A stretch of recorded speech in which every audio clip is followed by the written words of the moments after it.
I'm David Lazarus. Here's one I get asked a lot. Should you or shouldn't you go for one of those credit cards that retailers push on you every time you go and buy something?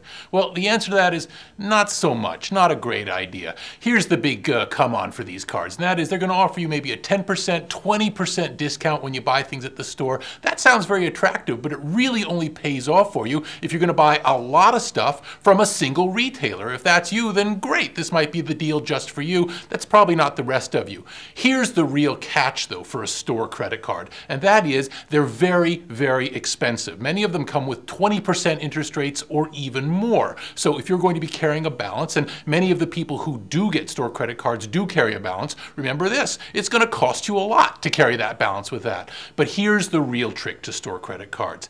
Every time you get one, you're applying for a loan. That means they're going to pull your credit record and check you out. Every time your credit record gets pulled, it registers, and it makes you look like an even greater risk to other creditors. So if you were to get a store credit card and then use it only once and cancel it, well, that's still going to stay on your credit file for up to 7 years. If you were to get a store credit card and never even activate it, that too would stay on your credit record for a couple of years. So this is something that's going to have lasting repercussions. Look, it's no secret why big retailers want you to get a store credit card, and it's not to help you. The reason is they're trying to save some change off of the commission that they have to pay to the likes of Visa and MasterCard every time you use one of those cards. Typically, they have to pay 2% of the purchase price to the big syndicates. They don't want to have to do that. They'd rather you have a store credit card and they could keep the money themselves.